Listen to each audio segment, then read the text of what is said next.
The quiet hum of the air conditioning unit was the loudest sound in the vast, echoing chamber of the American Museum of Natural History, a monotonous drone that seemed to vibrate more in the bones than in the ears. Outside, New York City slumbered under a sky thick with the promise of an early autumn rain, the kind that slicks the avenues with a greasy sheen and sends a chill through the thin fabric of ambition. Inside, however, Dr. Ethan Vance felt a different kind of chill, one that had nothing to do with the thermostat or the impending weather. It was a preternatural cold, a feeling that settled deep in his chest and whispered of ancient things stirring from a long, forgotten sleep. He stood before the newly unveiled Sumerian exhibit, a collection of clay tablets, cylinder seals, and fragmented statuettes, meticulously arranged under the protective gleam of museum glass. The air, usually thick with the faint scent of old dust and polished wood, seemed to hold a metallic tang tonight, like distant ozone or fresh blood. Ethan, a man whose life revolved around the cold, hard facts of astrophysics, found himself strangely disoriented, his scientific mind battling an unsettling sense of dread. He was a visiting lecturer, brought in to consult on the astronomical interpretations of these very artifacts, yet tonight his usual detachment had been replaced by a nascent anxiety. The museum was empty, save for the silent, watchful security guards positioned at the far ends of the halls, their figures dissolving into the dimness. It was a privileged solitude, granted for his late-night research, but it felt less like privilege and more like isolation.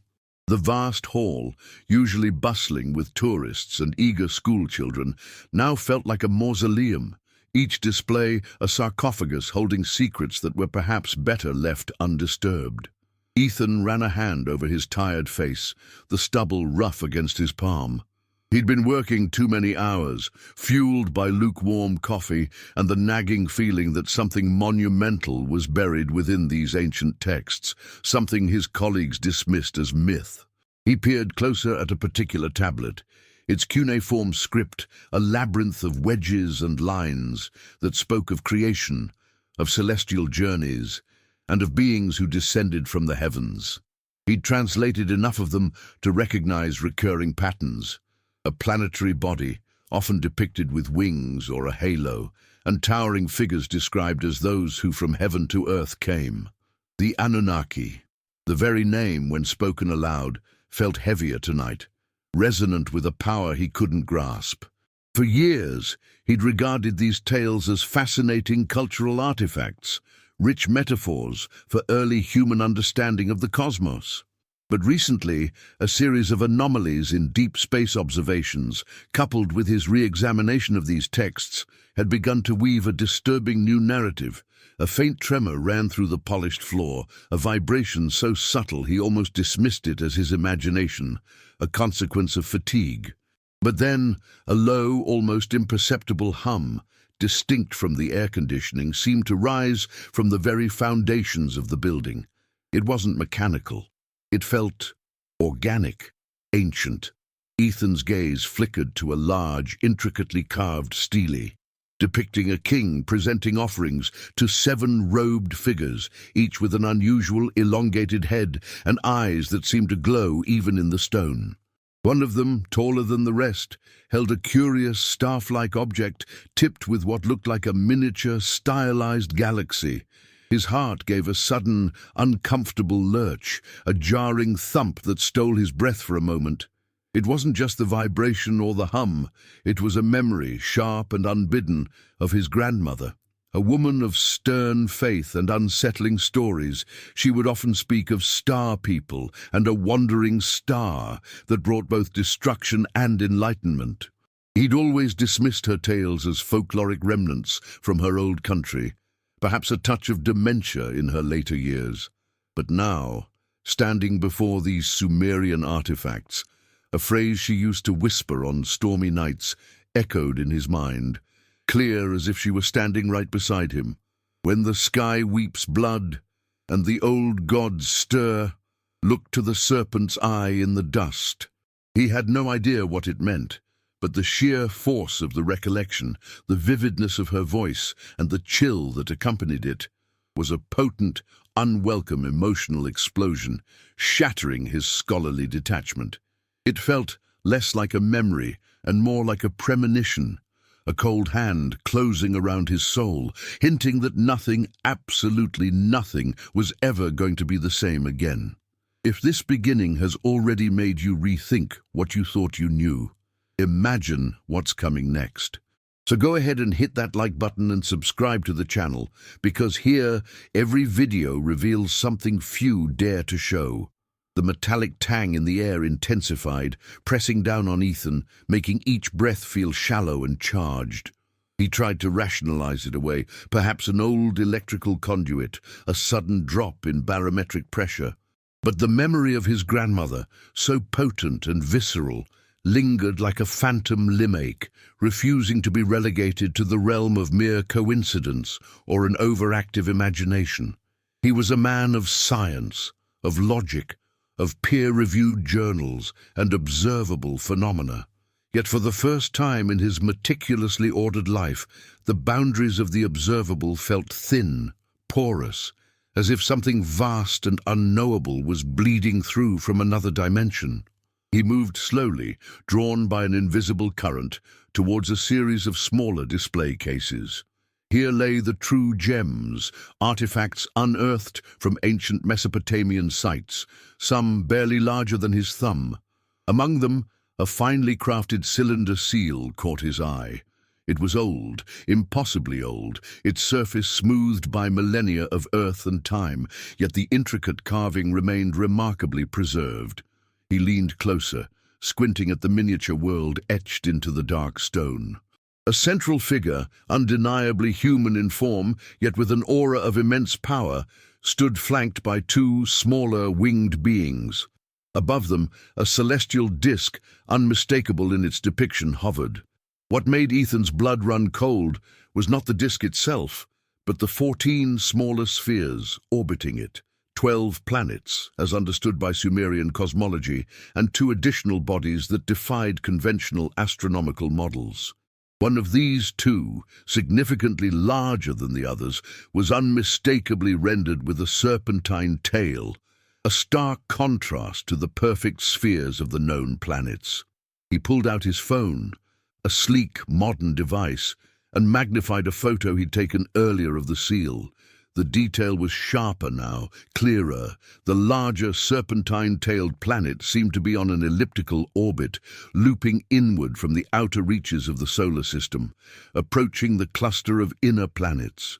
It was precisely the kind of anomalous orbital path that theoretical physicists had long speculated about for a hypothetical Planet X or Nibiru. A celestial body whose gravitational influence could explain a multitude of cosmic quirks, yet whose existence remained unproven. The ancient Sumerians, however, depicted it with chilling certainty. Ethan's mind raced, a whirlwind of data and ancient lore. He remembered a lecture he'd given just last month, a dry academic presentation on the statistical probabilities of exoplanet discoveries. He'd ridiculed the notion of rogue planets entering our solar system, dismissing it as pseudoscience. Now, confronted with this ancient depiction, an icy hand squeezed his chest. Could they have known? Could a civilization thousands of years ago, without telescopes or advanced computational models, have possessed knowledge that modern science was only beginning to glimpse? The implications were staggering, undermining the very foundation of human scientific progress and understanding of its own history. He felt a sudden urge to call Dr. Aris Thorne, his mentor and head of the astrophysics department back at the university in Boston. Thorne, a man who lived and breathed skepticism, would scoff, of course. He'd probably attribute Ethan's strange observations to sleep deprivation and an overactive imagination, perhaps even a latent fascination with fringe theories. But Ethan couldn't shake the feeling that this wasn't fringe. This was fundamental. This was a puzzle piece that fit into a gaping hole in humanity's collective memory. He stepped back from the display, feeling a strange dizziness wash over him. The museum lights seemed to flicker just for a fraction of a second, though the security cameras continued their steady, silent sweep. He closed his eyes, then opened them again, trying to regain his composure, to anchor himself in the sterile reality of the museum. But the reality felt less and less sterile. It felt alive, charged. The faint hum from the floor was still there, a low thrumming that seemed to resonate with the beat of his own heart. The air felt heavy, as if the very atoms around him were vibrating at a different frequency. A small, ornate gold pendant, also Sumerian, lay in an adjacent case. It depicted a similar winged disk, but this time it wasn't just orbiting planets. It showed a stylized humanoid figure with prominent wings and a helmet-like head covering, standing atop the disk, gazing down at a stylized Earth. The figure's hand was outstretched, almost as if bestowing something upon the world below. And the face was disturbingly familiar, not in a way he could consciously place, but in a primal, unsettling manner, as if he'd seen it in a dream or a nightmare long ago. His scientific training screamed at him to find a logical explanation. Atmospheric phenomenon, a localized power surge, stress-induced hallucination. But the quiet certainty that had always underpinned his empirical worldview was crumbling, piece by agonizing piece. The ancient texts weren't just myths, not just stories. They were records, testimonies, warnings that had been systematically erased, buried, or reinterpreted into harmless folklore. He suddenly understood the weight of his grandmother's words, the terror in her eyes when she spoke of the star people. This subtle shift in his perception, the dawning realization that the line between myth and science was far more blurred than he'd ever conceived, was the first real turning point. He'd found something, a convergence of ancient art and modern astronomical anomaly that altered his perception, even if the true weight of the mystery remained largely concealed. The world, which had always seemed so firmly grounded in logical principles, was beginning to tilt on its axis. The museum had been his sanctuary, a quiet bastion of academic pursuit and historical contemplation. Now, it felt like a labyrinth, each corridor leading deeper into an unsettling truth. Ethan's heart pounded, a frantic drum against his ribs. He felt watched, not by the distant security guards, but by the myriad of silent figures carved into stone, painted on sarcophagi, and molded from clay. Their eyes, though inanimate, seemed to follow his every move, their ancient stories whispering secrets into the unnatural stillness of the night. He pulled himself away from the display cases, his legs feeling strangely heavy, as if resisting the urge to flee. He needed to clear his head, to process this onslaught of unsettling information. He walked towards a large window overlooking Central Park, but the glass reflected only his own agitated image, superimposed over the ghostly forms of the ancient artifacts. His reflection seemed pale, his eyes wide with a mixture of fear and a burgeoning, almost manic curiosity. The thought of Nibiru, the wandering star, no longer felt like an abstract astronomical hypothesis. It felt like a ticking clock. Ethan Vance was, by all accounts, a man of routine and order. His apartment in Brooklyn was minimalist, his diet consistent, his social life predictable. He was an academic, driven by a thirst for understanding the universe, but always from a safe, theoretical distance. He sought answers in equations, in spectroscopy, in the cold light of distant galaxies. He was a seeker of truth, yes, but only the kind that could be quantified, verified, and published in prestigious journals. The messy, ambiguous truths of ancient mysticism had always been anathema to him, a distraction from the rigorous pursuit of scientific knowledge. Yet, despite this meticulous order, he carried a deep-seated loneliness, a void he rarely acknowledged. His parents had been distant intellectual figures, always engrossed in their own work, leaving Ethan to navigate a quiet, solitary childhood. His grandmother, with her wild stories and fierce, unwavering love, had been the only one who truly saw him, who spoke to the unquantifiable parts of his soul. He'd pushed her stories away, a logical child attempting to make sense of an illogical world. He tried to forget the fear in her eyes, the desperate earnestness in her voice when she spoke of the impending shift, a great reckoning brought by the sky people. But tonight, her words were a burning coal in his memory, scorching away years of careful intellectual suppression. His routine was a defense mechanism, a carefully constructed barrier against the chaos he felt brewing beneath the surface of his own life, and perhaps the world. He sought to impose order on the cosmos because he struggled to find it within himself. His work, his meticulous research into the formation of nebulae and the dynamics of binary star systems, was his anchor. But now that anchor felt as though it was dragging, pulling him into uncharted, dangerous waters. A soft, almost inaudible scraping sound drew his attention. He spun around, his heart leaping into his throat. Nothing. The artifacts remained still, encased in their glass prisons. He attributed it to his heightened nerves, the rustling of his own jacket, the creak of an old building settling. Still, he found himself holding his breath, listening intently to the oppressive silence. He felt like an intruder, an unwelcome guest in a place that held secrets far older than humanity itself. He turned back to the exhibit, his gaze falling upon a replica of the famous Babylonian map of the world, a clay tablet that depicted Babylon at the center, surrounded by distant lands and a great bitter river. What truly caught his attention, however, were the 8 triangular areas beyond the river, marked Nagu, or distant regions, and the labels that spoke of the place where the sun is not seen, and the end of the earth. Ancient cartography, yes, but what if these distant regions weren't merely geographical? What if they were descriptions of other realms, other dimensions, or even other points in time, accessible only when certain celestial alignments occurred? His mind, usually so disciplined, began to make leaps that would have horrified his colleagues.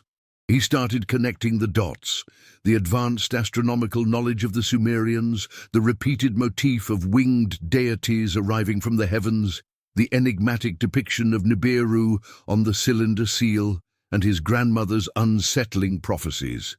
It was a narrative too fantastical for any scientific journal, too outlandish for mainstream academia, but he could no longer dismiss it.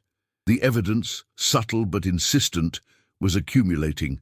He felt a deep, profound sense of unease, but also an undeniable pull, a sense of destiny, as if he had been meant to be here at this precise moment to witness these ancient truths begin to reassert themselves.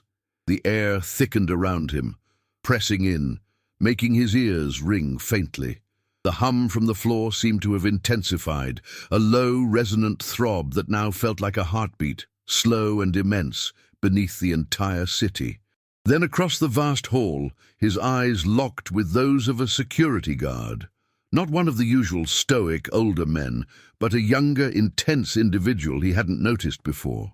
The guard's uniform was crisp, his posture ramrod straight, and his eyes, dark and unblinking, seemed to pierce through the dimness, meeting Ethan's gaze with an unsettling intensity. There was no warmth, no recognition, just a cold, analytical stare that seemed to strip Ethan bare. It was more than just a security check.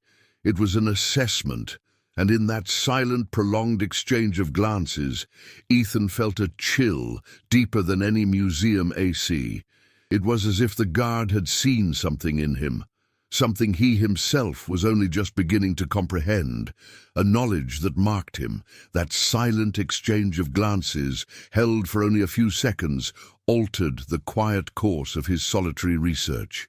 It was a detail perceived too late, a sudden, jarring second emotional explosion, a clear warning that he was no longer alone in this silent pursuit. If you've made it this far without pausing, it's because this has truly resonated with you. So, strengthen this content, Like it now and share it with someone who needs to see this." The security guard's gaze lingered for a moment longer, a fraction of a second that stretched into an eternity, before he slowly, deliberately turned his head, resuming his patrol. But the spell had been cast. Ethan felt a prickle of goosebumps on his arms. The mundane act of a guard doing his rounds had taken on an ominous edge, tinged with a suspicion that now felt directed squarely at him. He knew with a certainty that transcended logic that he hadn't just been seen, he had been noticed. And the feeling was far from comforting. He tried to shake off the paranoia, blaming it on exhaustion and the potent combination of ancient mysteries and whispered prophecies.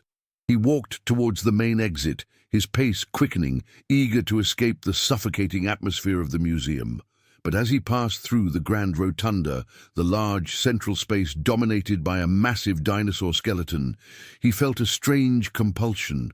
He stopped, his eyes drawn upwards to the domed ceiling, where intricate murals depicted celestial constellations, rendered in an almost anachronistic style that blended classical astronomy with esoteric symbolism.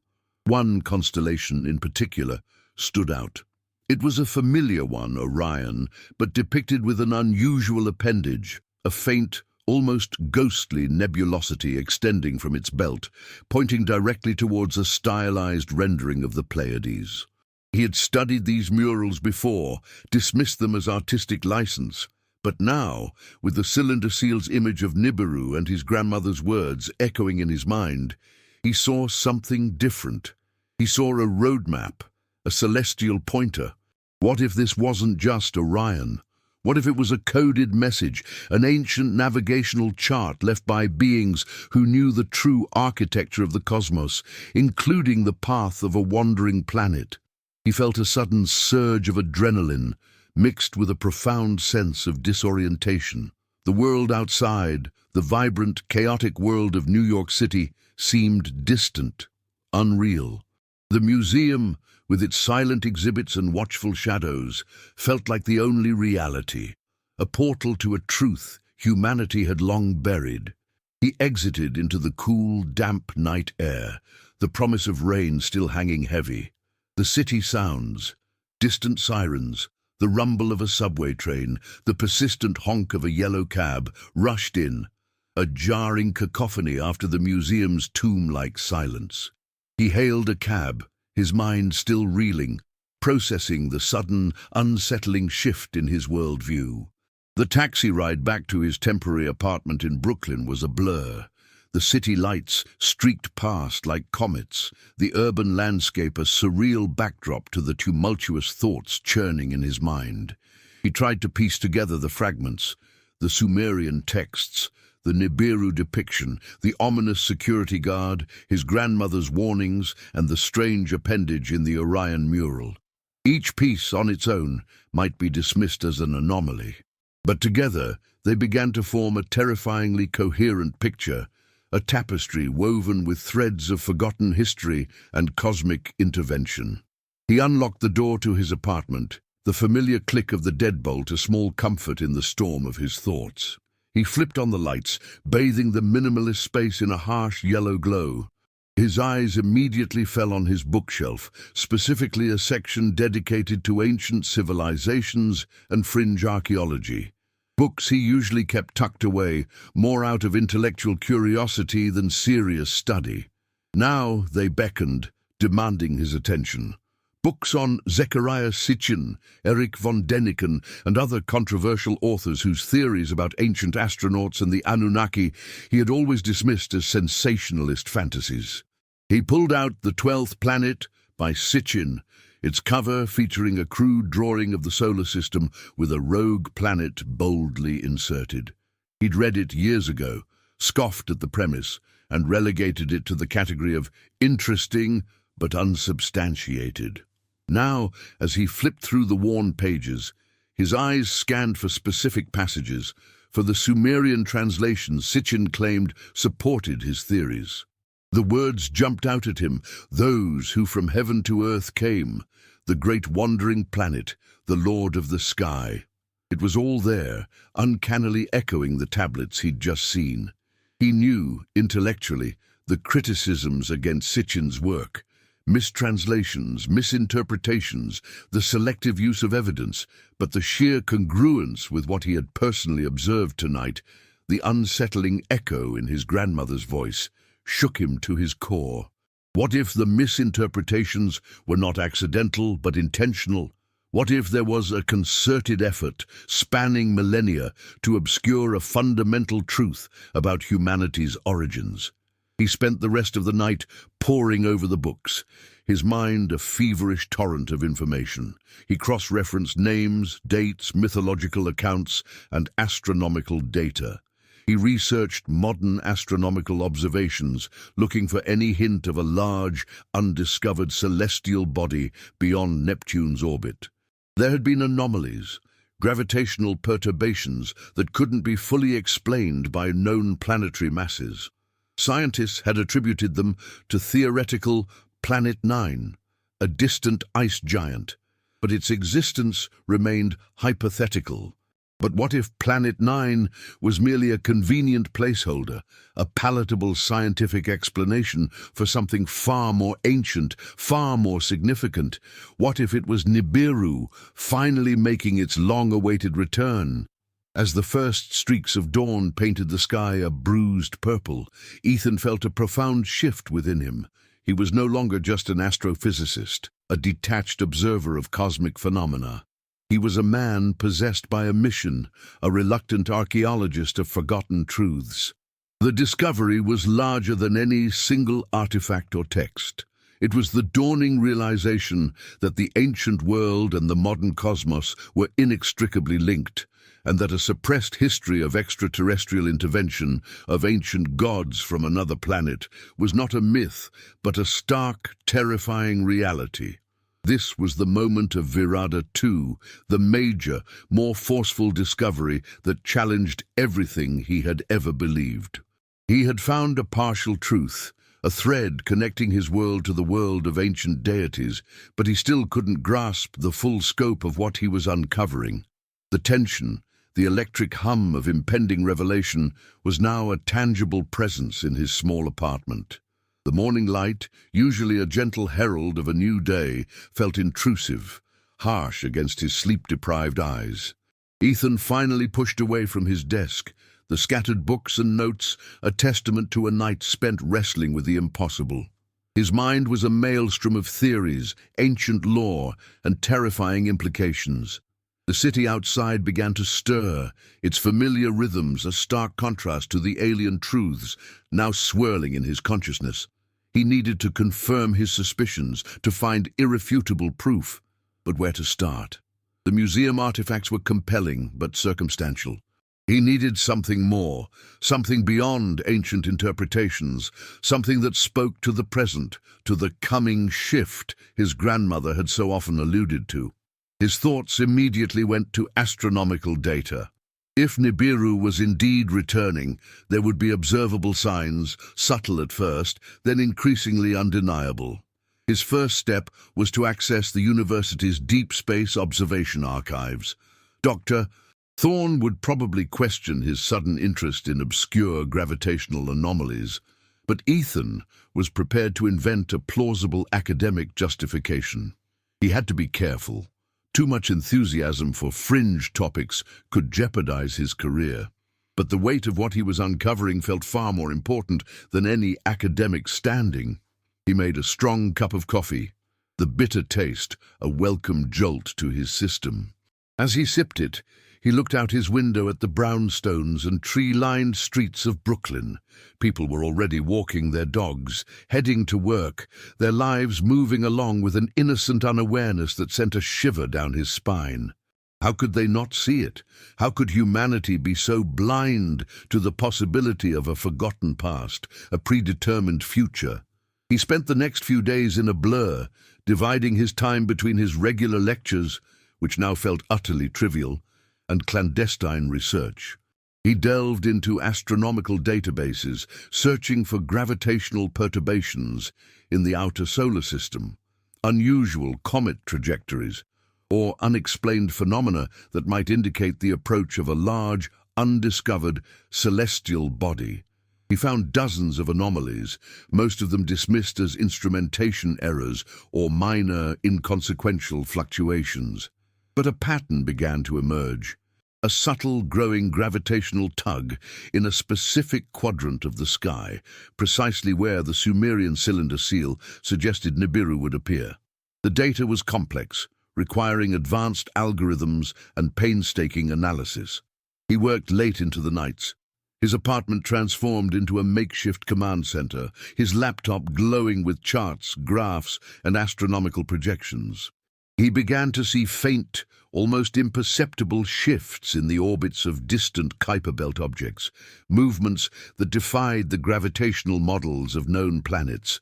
It was like watching ripples on a pond, knowing a stone had been dropped somewhere unseen beneath the surface.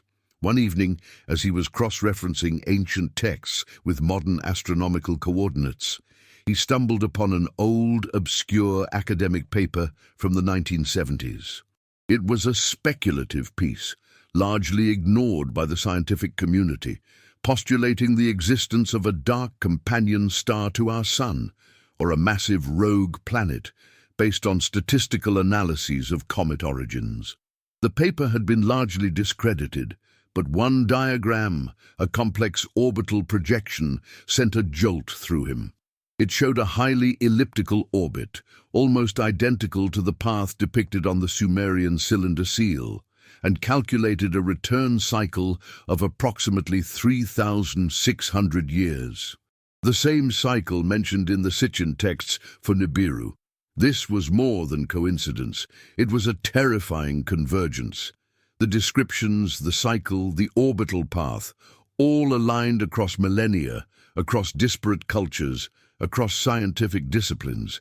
The implications were staggering. If this planet Nibiru was indeed returning, its gravitational forces alone would unleash unimaginable chaos on Earth, seismic activity, climate shifts, possibly even a pole shift. The coming shift. He felt a growing sense of urgency, a desperate need to warn someone, anyone.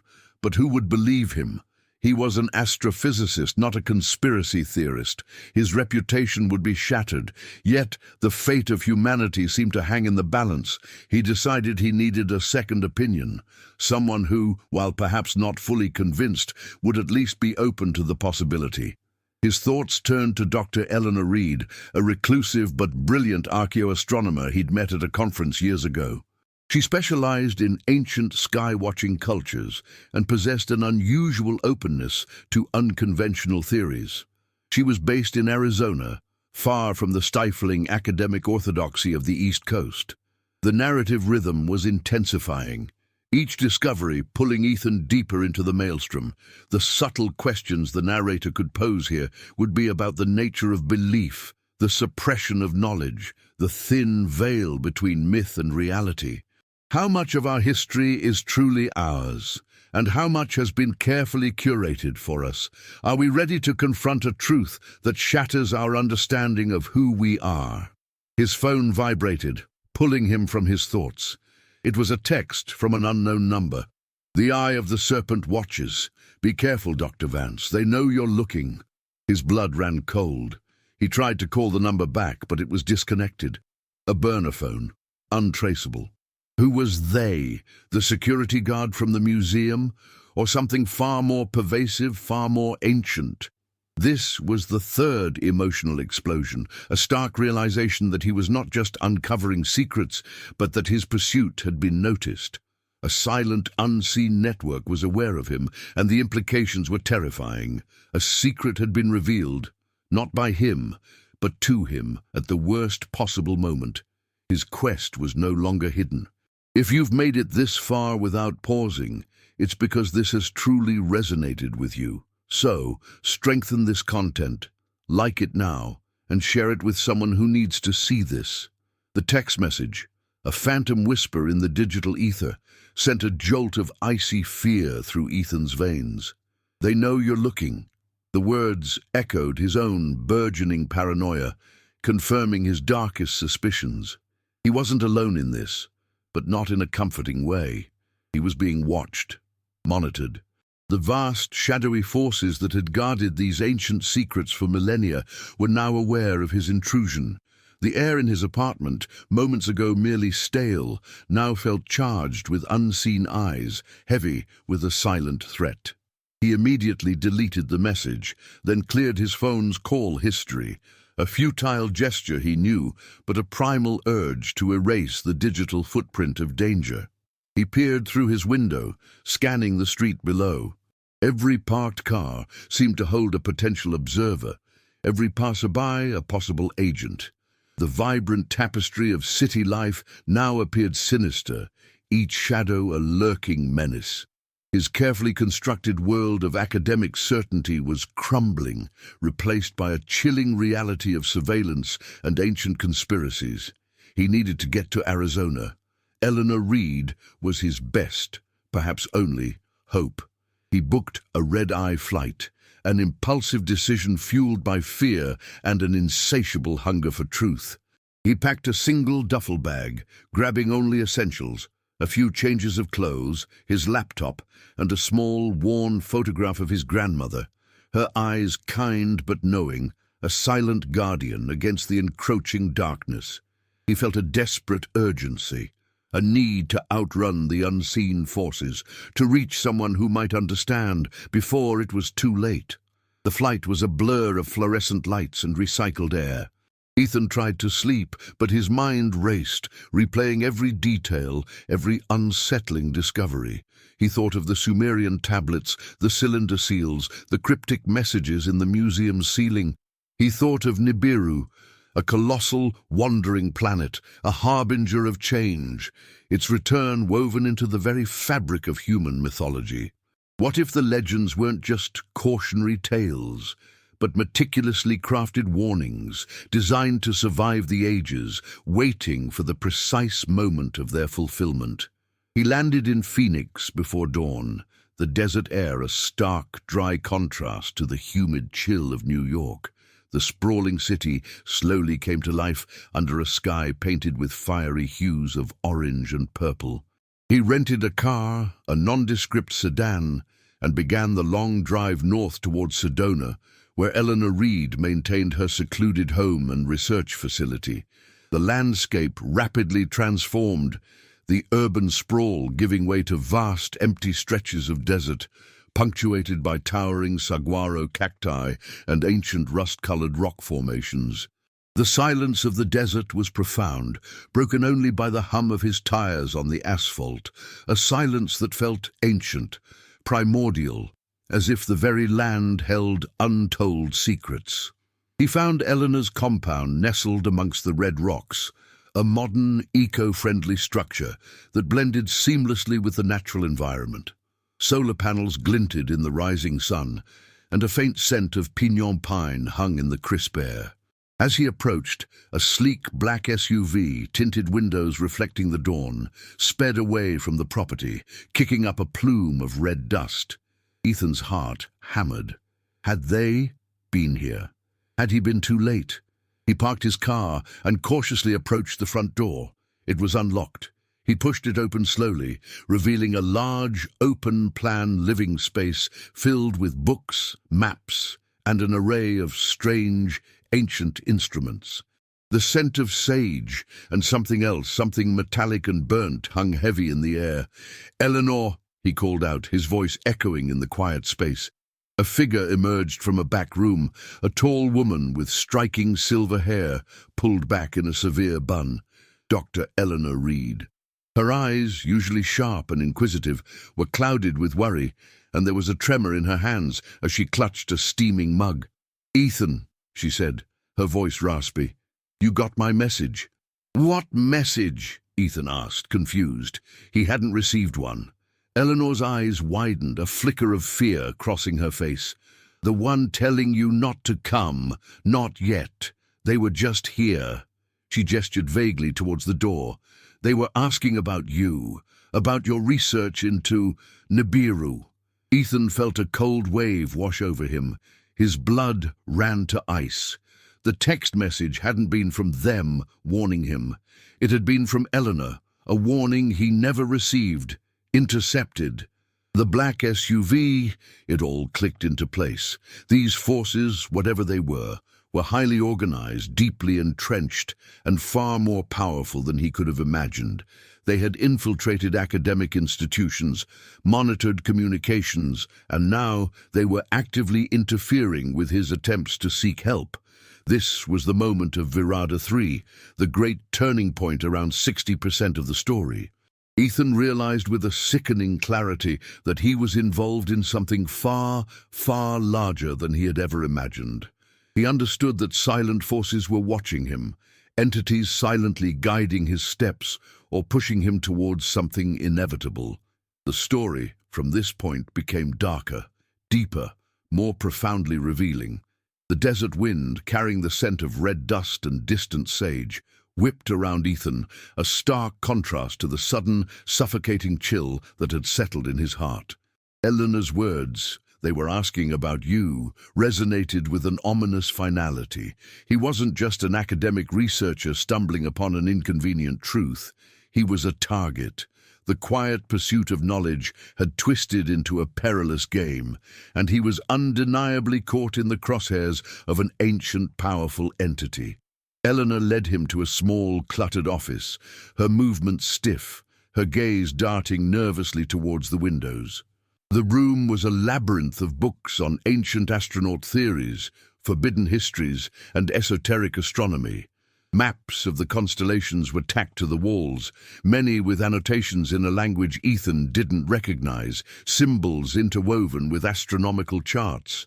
A faint, almost imperceptible tremor vibrated through the floor. Or was it just his own heightened senses? "Who were they?"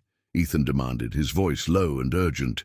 "What did they want?" Eleanor sighed, running a hand through her silver hair. "They called themselves the Watchers, impersonal, efficient, and utterly devoid of emotion. They claimed to be concerned about misinformation regarding celestial events and ancient history. But their questions, they went deeper. They wanted to know what I knew about the Great Cycle, about celestial alignments, and specifically about the return of the Wanderers." Her eyes, when they met Ethan's, were filled with a profound weariness. "They showed me a photo of you, Ethan. They know everything.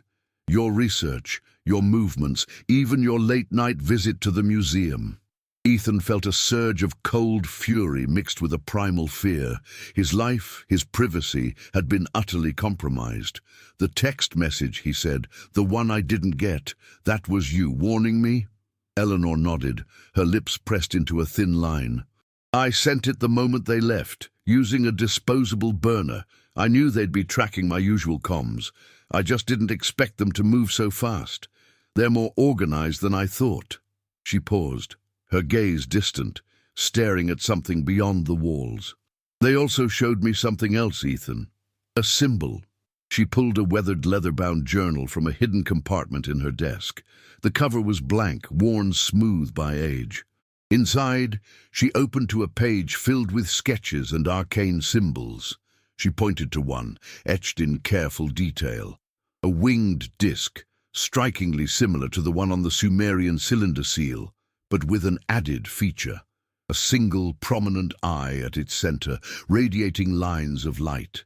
And beneath it, a stylized serpent coiled around a staff.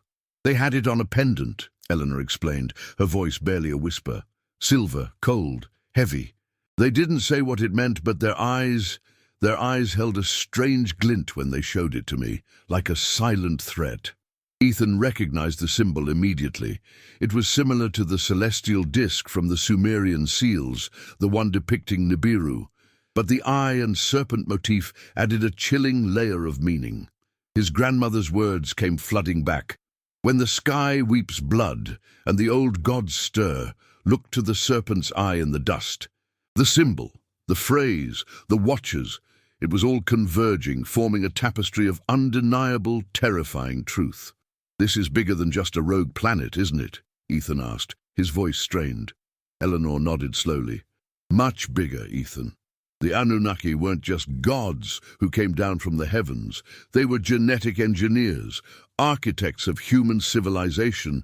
They manipulated our DNA, accelerated our evolution, all for their own purposes. She pointed to a faded diagram on the wall, showing the double helix of DNA interwoven with cuneiform script. The Sumerians, the Egyptians, the Olmecs, they all had advanced knowledge of genetics, of astronomy, of technologies far beyond what we attribute to them. They were taught, guided, manipulated. The weight of this revelation pressed down on Ethan, a crushing burden.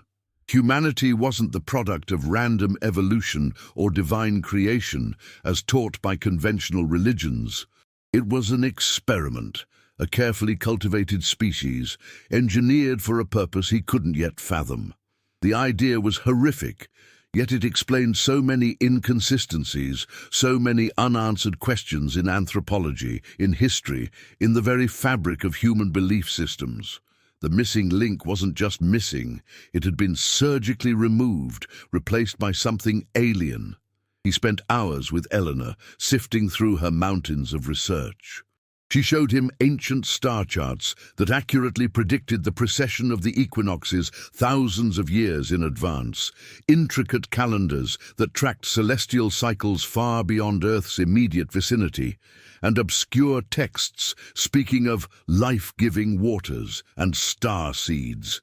The more he learned, the more the pieces clicked into place, forming a picture of humanity as a pawn in a cosmic game, our history deliberately obscured to keep us docile, ignorant, and unprepared. The desert outside grew darker, the vast expanse of the night sky beginning to unfurl its glittering tapestry of stars. But tonight, Ethan saw the stars not as distant, beautiful orbs, but as a roadmap, a silent testament to a hidden truth. He thought of the security guard's cold, knowing gaze, the intercepted message, the black SUV, and now the watchers and their ominous symbol. He was no longer merely observing, he was actively observed. The sensation of danger was growing, wrapping around him like a suffocating shroud.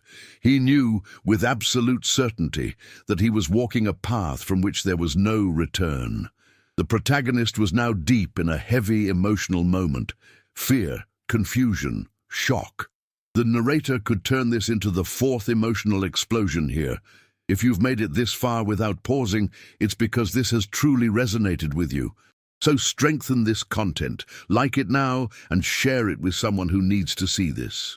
The desert night deepened, an inky cloak punctuated by the brilliance of countless stars. But for Ethan, the beauty was overshadowed by a creeping dread. He felt a profound sense of loss, not for something tangible, but for the innocence of his former worldview, for the comforting lies he had unknowingly believed. The world was not what he thought it was. Humanity was not what he thought it was. And the forces at play were ancient, powerful, and utterly indifferent to human suffering. As Eleanor meticulously explained the linguistic roots of Anunnaki, those who from heaven to earth came, and detailed their alleged role in Sumerian society as kings, judges, and creators, Ethan's mind reeled. He saw the threads connecting ancient myths to modern genetic engineering, connecting primitive rituals to advanced technology. It wasn't superstition. It was a deliberately obscured historical record. The shock of this realization was a physical blow, leaving him breathless. He stood by the window, gazing out at the vast, silent desert. The air was cool, carrying the faint, earthy scent of ancient rock and dry scrub. The enormity of it all, the scale of the deception, the sheer audacity of it, threatened to overwhelm him. He felt like a tiny insect caught in a vast, intricate web, spun by entities far beyond human comprehension. Suddenly, a faint, almost imperceptible gleam caught his eye. Deep in the distant, unpopulated desert, a pinprick of light. Not a star, not a plane, and too steady to be a distant car. It pulsed once, twice, then winked out of existence, only to reappear a few moments later, slightly repositioned, before vanishing again. It was too far for him to make out details, but the pattern of its movement, the unnatural way it appeared and disappeared, was chillingly familiar. He'd seen similar erratic light phenomena in unclassified military reports, often dismissed as atmospheric anomalies or weather balloons. But here, in the dead of the desert night, after all he had just learned, it felt like something else entirely. It felt like a watchful eye in the darkness. "Eleanor," he whispered, his voice hoarse. "Look." Eleanor joined him at the window, her brow furrowed in concentration. She watched the distant light, her lips moving silently, as if calculating trajectories. "I've seen those before," she said, her voice flat. "Often after I make a significant breakthrough, or after I've had visitors." Her tone implied the latter. "They're scouts, Ethan. Or maybe just a reminder that we are never truly alone out here." The faint, distant light, appearing and disappearing with unnerving precision, was a chilling confirmation of their vulnerability. It was a silent, undeniable symbol appearing in the wrong place, a beacon of surveillance in the vast emptiness of the Arizona desert. This was the fourth emotional explosion, a direct, undeniable sign that he was being watched, not just metaphorically, but literally. The line between the real and the impossible was truly beginning to tear. It wasn't just a vision, it was a signal, a silent acknowledgement from the unseen forces that had orchestrated humanity's forgotten history. The presence of the Watchers felt tangible now, a suffocating blanket of scrutiny that chilled him to the bone. He understood now why Eleanor lived in such seclusion, why her work was shrouded in secrecy. This wasn't an academic debate. It was a matter of survival. The more he uncovered, the more he felt the cold breath of these entities on his neck, pushing him forward, guiding him deeper into their ancient game. Or perhaps simply allowing him to find what they wanted him to find. Eleanor turned from the window, her gaze now fixed on Ethan. "There's something else, Ethan. Something I've kept hidden even from myself for a long time. A family secret." She walked over to an ancient carved wooden chest in the corner of her office, its surface darkened by age, adorned with symbols similar to those on the Sumerian tablets. She knelt and slowly, carefully, opened it. Inside, nestled on a bed of faded velvet, lay a single object. It wasn't gold or precious stone. It was a shard of obsidian about the size of his palm, but it wasn't ordinary obsidian. Its surface was unnaturally smooth, almost reflective, yet it absorbed the light rather than reflecting it. And across its polished, inky blackness, intricate lines of light pulsed with a faint internal glow, tracing patterns that looked eerily like constellations. At its very center, a tiny, almost microscopic symbol, identical to the winged disk with the eye and serpent that Eleanor had sketched, glimmered with an internal, ethereal light. "My grandmother gave this to me," Eleanor whispered, her voice thick with emotion.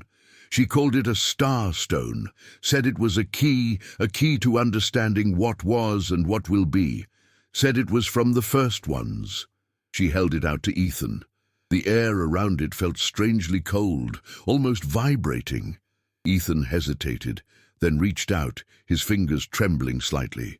As his hand closed around the stone, a jolt of pure energy surged through him, a shock that wasn't painful, but overwhelmingly intense. Images flashed through his mind, not like memories, but like fragments of an ancient dream, towering luminous figures moving beneath alien skies, vast metallic cities pulsating with unknown energies, a planetary body with a serpentine tail hurtling through the void, and then a sudden blinding flash of light, followed by an explosion of soundless chaos. He saw a stylized human figure, almost identical to the Anunnaki depictions, raising the obsidian stone, and with it a wave of primal energy, reshaping the very earth beneath his feet. He saw humanity, small and helpless, beneath the gaze of these powerful beings. The stone, alive in his hand, was a conduit, a direct link to a past that defied human comprehension. This was the Virada IV, the devastating truth he had been seeking, yet completely unprepared for. It was the instant he finally saw what had been hidden, Not just an ancient artifact, but a fragment of living, ancient power. A memory not his own, but a forbidden echo of the extraterrestrial past, a vision that tore the line between his reality and the impossible. It was immense, intense, and utterly cinematic, yet it left something far grander, far more terrifying, still pending. The final revelation lay just beyond, waiting for him. If you've made it this far without pausing, it's because this has truly resonated with you. So strengthen this content. Like it now, and share it with someone who needs to see this. The obsidian stone pulsed in Ethan's hand, a living shard of an impossible past. The visions receded, leaving him breathless, his mind reeling from the sheer force of the images. He felt a profound disorientation, as if his consciousness had just traversed eons, glimpsing truths that humanity was never meant to comprehend. The cold, smooth surface of the stone now felt warm, humming with a residual energy that seemed to resonate with the very core of his being.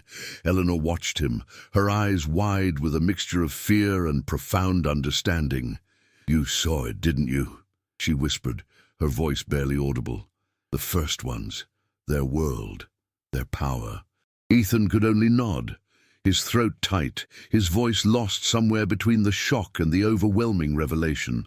The stone wasn't just a key, it was a fragment of their technology, a recording device, a power source, perhaps even a piece of their very essence.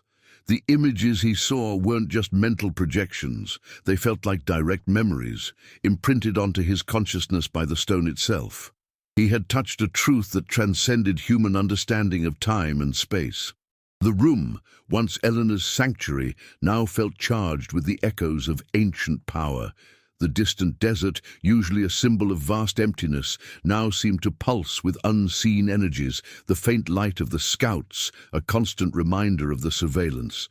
The air, thin and dry, tasted of forgotten dust and an impending storm. What was that planet?" Ethan finally managed to ask, his voice raspy. "The one with the serpent's tail?" Eleanor's gaze hardened. "Nibiru, the home world of the Anunnaki.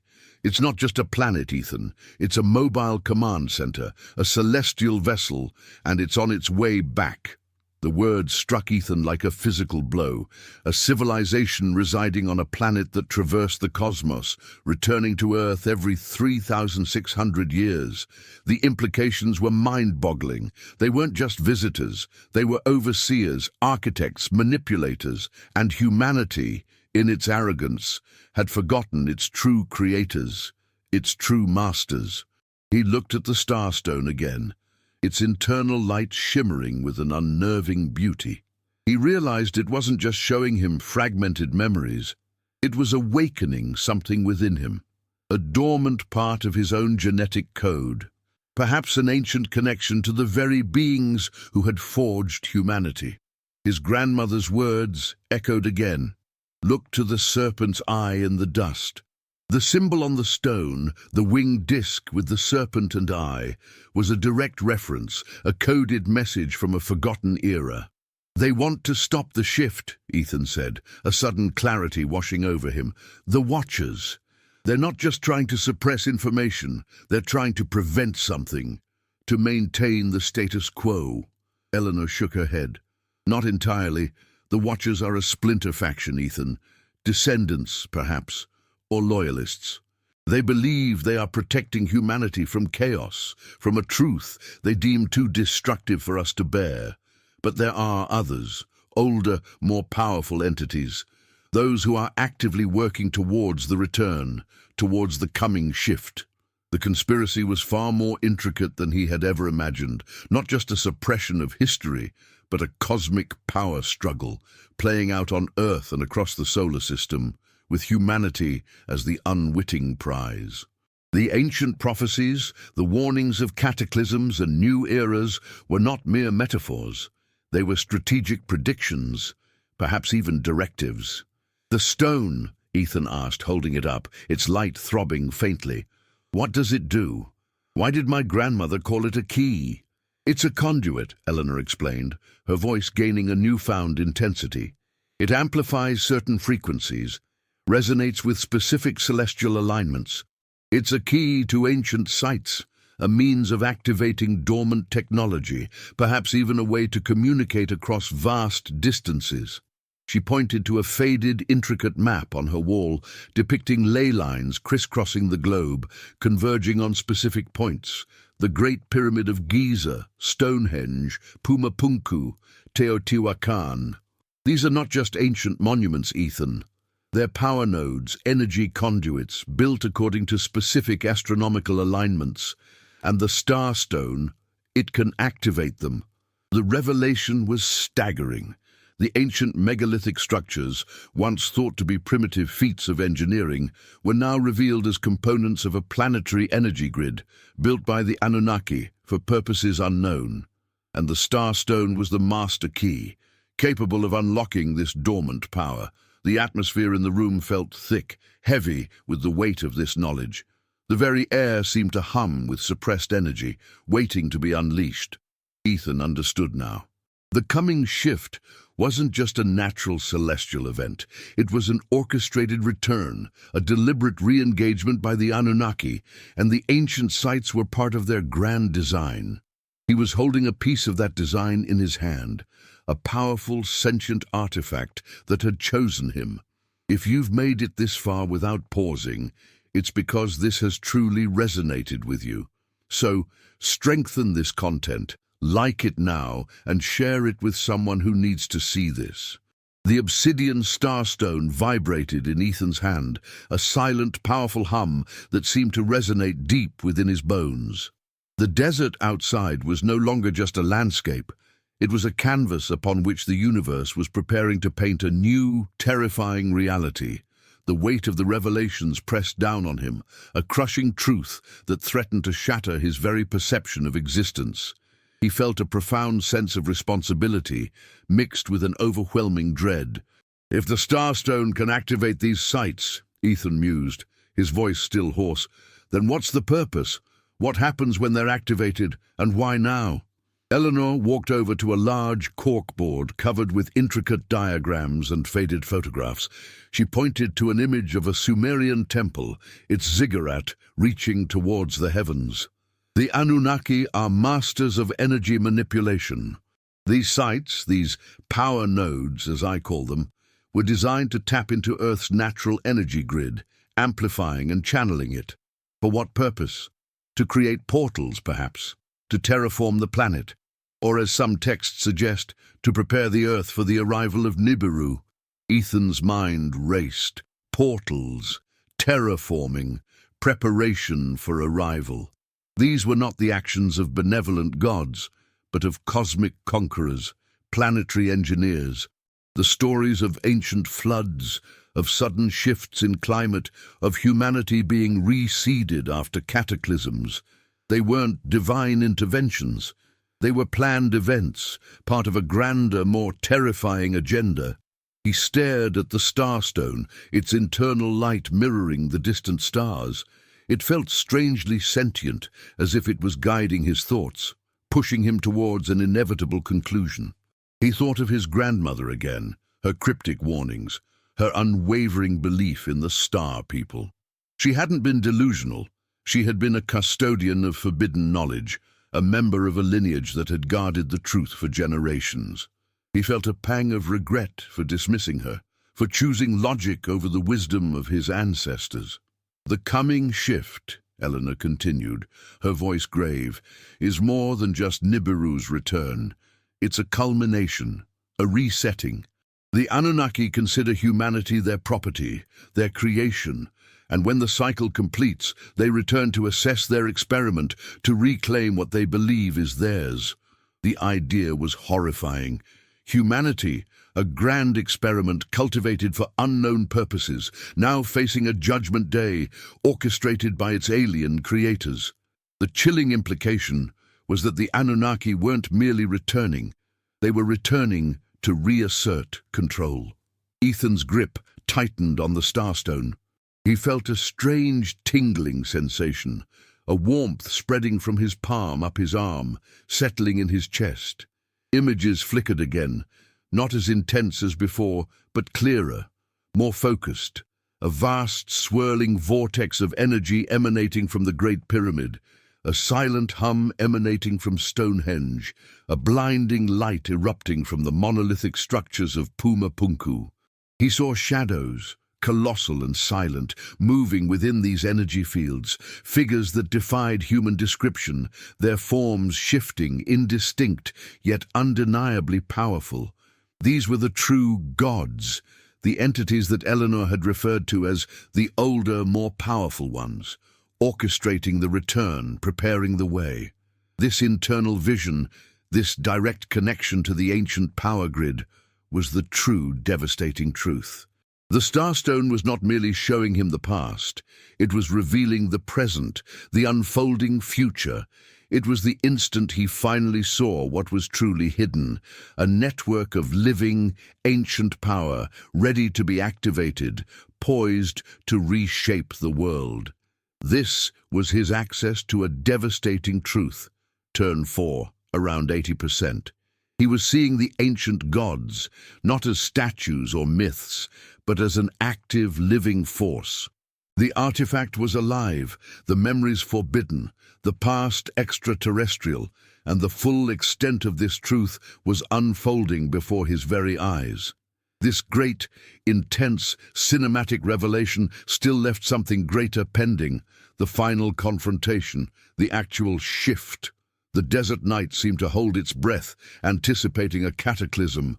The Starstone, now a radiant ember in Ethan's hand, pulsed in rhythm with his hammering heart. The air itself felt thin, charged with a palpable tension, as if the veil between worlds was wearing dangerously thin. He was no longer just a scientist. He was a conduit, a vessel for ancient knowledge, and an unwilling participant in a cosmic drama. The full implications of the Anunnaki's return, their role as humanity's creators and potential reapers, settled over him with a crushing finality. "We have to stop them," Ethan declared, his voice firm despite the tremor in his hands. "We have to warn people." Eleanor looked at him with a mixture of admiration and despair. "Stop them? Warn whom, Ethan? Who would believe us? The Watchers control the narrative. They've spent millennia cultivating ignorance, shaping human history to their design. Any attempt to expose this truth would be met with ridicule, dismissal, or worse. She gestured vaguely towards the distant light in the desert. They are everywhere. They are ingrained in our institutions, our governments, our media. We are outmatched. The stark reality of their situation was a bitter pill. How could two lone individuals, armed with an ancient stone and forbidden knowledge, hope to stand against a force that had manipulated entire civilizations? The thought was daunting, almost paralyzing, yet a stubborn resolve ignited within Ethan. He couldn't simply stand by and watch humanity march blindly towards its predetermined fate. "Then we fight back with their own weapons," Ethan countered, his gaze fixed on the Starstone. "Information, the truth, unvarnished. If these sites are power nodes and this stone can activate them, then perhaps it can also disrupt them, or at the very least reveal their true purpose to the world." Eleanor's eyes widened, a flicker of hope amidst her weariness. "You mean trigger a global awakening? Use their own technology to expose them?" She paused, contemplating the audacious idea. "It's a suicide mission, Ethan, but it might be our only chance." The narrative accelerated now, the climate dense, mysterious, and inevitable. The scent of ozone, of something burning and ancient, permeated the air inside Eleanor's home. The silence outside was broken only by the distant, almost imperceptible hum that Ethan now recognized as the low thrum of the planetary grid, awaiting activation. He felt a strange calm settle over him, a clear purpose that transcended his earlier fear. He had been chosen, perhaps by the Starstone itself, or perhaps by some unseen force within his own lineage. He was no longer just an astrophysicist looking at stars. He was a warrior standing at the precipice of humanity's true history. Suddenly, the Starstone in his hand flared with an intense, blinding white light. It wasn't a mere pulse this time. It was a sustained, overwhelming brilliance that filled the entire room, banishing all shadows. Eleanor gasped, shielding her eyes. The light emanated not just from the stone, but seemed to flow through Ethan, transforming him into a living beacon of ancient power. He felt a surge of energy course through every cell of his body, a feeling of immense power and profound connection to something vast and timeless. He could feel the ley lines of the earth, the intricate web of energy pathways, throbbing beneath his feet, beneath the desert, beneath the entire planet. He felt the pull of distant stars, the gravitational embrace of Nibiru, now closer, stronger, its energy signature palpable. The symbols on Eleanor's maps, the ancient hieroglyphs, the cuneiform script, they all seemed to shimmer, to come alive in the radiant light. He saw a direct line of energy connecting the starstone in his hand to the Great Pyramid, then branching out, igniting other ancient sites across the globe. The Nazca lines in Peru, the temples of Angkor Wat, the monolithic statues of Easter Island. They were not merely structures, they were colossal machines designed to channel and broadcast energy. And then he heard it. Not with his ears, but deep within his mind, a chorus of voices, ancient and resonant, speaking in a language that was both alien and strangely familiar. They weren't speaking words, they were communicating concepts, pure information, flowing directly into his consciousness. He understood their message. The time of awakening is upon you. The veil is lifted. The truth will be known. But it wasn't a message of salvation. It was a cold, detached declaration, a prophecy. This was the last emotional explosion, the final culminating shock. The Starstone, reacting to his resolve, or perhaps to the approaching cosmic alignment, had activated itself fully, turning him into a living antenna.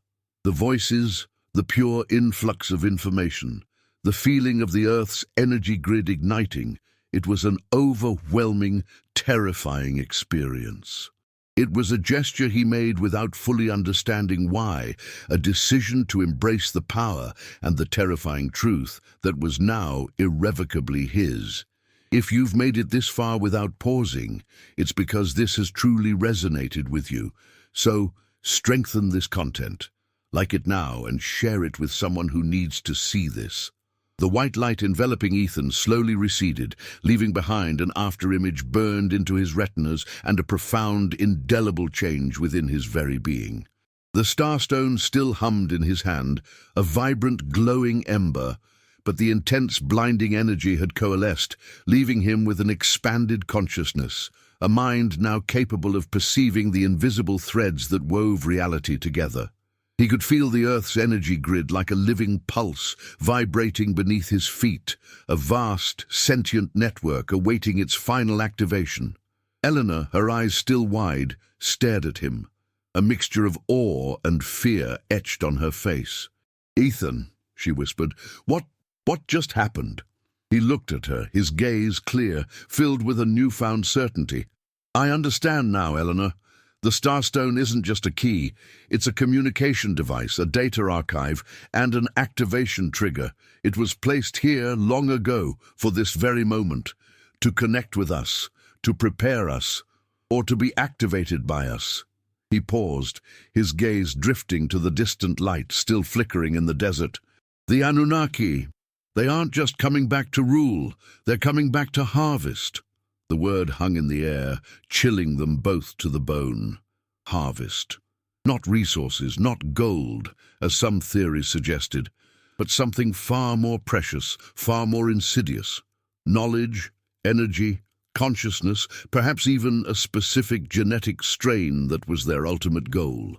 Humanity was not just a manipulated species, it was a carefully cultivated crop. The final stretch of the narrative accelerated, the climate dense and inevitable. The faint hum in the desert grew louder, a deep, resonant thrum that seemed to vibrate through the very air, signaling the approach of something immense, something ancient. The stars outside seemed to shine with an unnatural brilliance, and a faint, reddish glow, almost imperceptible to the naked eye, began to color the edges of the night sky, a distant herald of Nibiru's approach. Ethan knew what he had to do. He had to activate the planetary grid, not to empower the Anunnaki, but to expose them, to broadcast the truth of humanity's origin, of the coming harvest, to every corner of the globe. It was a desperate, probably suicidal act, but it was the only way to break the cycle of deception, to give humanity a chance to truly awaken, to fight for its own destiny. He raised the starstone, its light pulsing with renewed intensity. "The Great Pyramid," he stated, his voice ringing with newfound authority. "That's where we start. It's the primary nexus, the central hub of the grid. If we can reroute its energy, tap into its broadcast capabilities—" Eleanor nodded, her fear giving way to a fierce determination. "Then we give them a choice, to see the truth or to remain enslaved." She glanced at the flickering light in the desert, then back at Ethan.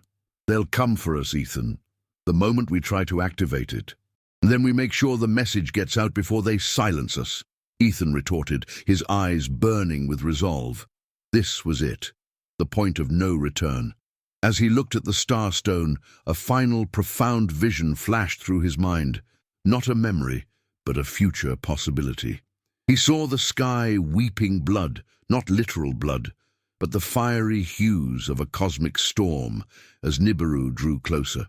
He saw the ancient gods not as benevolent rulers, but as towering, indifferent beings, their forms silhouetted against a changed sky. He saw humanity, confused and terrified, looking up at the heavens, suddenly confronted with the raw, terrifying truth. And then he saw a flash of brilliant light emanating from Earth, a beacon of defiance, a universal message that pierced the cosmic darkness. It was a choice, a final desperate gamble for humanity's freedom. This was the last emotional explosion, a definitive, unexpected gesture, a decision that went against all logic but was driven by an ultimate purpose. It wasn't about understanding why he was doing it, but understanding that he had to. It was the moment he committed to disrupting the cosmic game, even if it meant sacrificing everything. This explosion pushed the narrative towards the ultimate Virada 5, the true climax of the story. If this content has opened your mind, comment below, "I saw what he saw." This helps us understand who is truly seeking knowledge beyond the surface. Like the video, subscribe to the channel now, and hit that bell icon, because the next episodes will go even deeper. And don't leave without clicking on the next video. It's the continuation of this journey. The desert wind howled, a mournful lament that carried the dust of ages. The reddish glow on the horizon intensified, a silent testament to Nibiru's inevitable approach. Ethan held the starstone aloft, its light now a steady, unwavering beacon in the growing twilight. He and Eleanor stood at the precipice of a revelation that would shatter worlds, a truth that would either liberate humanity or condemn it to eternal subservience. The climax was not an answer, but an impact. The starstone, resonating with Ethan's resolve, hummed with a final, immense surge of power. He felt the Earth's energy grid awaken beneath him, a pulse of ancient energy thrumming through the very planet. He saw, in a flash of undeniable clarity, the entire truth. The Anunnaki had not just created humanity, they had orchestrated its entire history, its wars, its religions, its triumphs, its failures. They had manipulated human DNA to suppress certain faculties, to instill a perpetual cycle of amnesia, to ensure that humanity would never fully comprehend its true potential or its true creators. The return of Nibiru was not just a celestial event. It was the final phase of their grand design, a cosmic harvest of consciousness, a complete reset of civilization to serve their ancient, inscrutable agenda. This wasn't a revelation delivered with a definitive explanation, but as a visceral impact. It was a profound, overwhelming understanding that changed everything, leaving the spectator to interpret the horrifying implications. The narrator could never fully answer these questions. The desert sky, now a tumultuous canvas of deepening reds and purples, seemed to tear open, revealing not just stars, but something far grander, far more terrifying.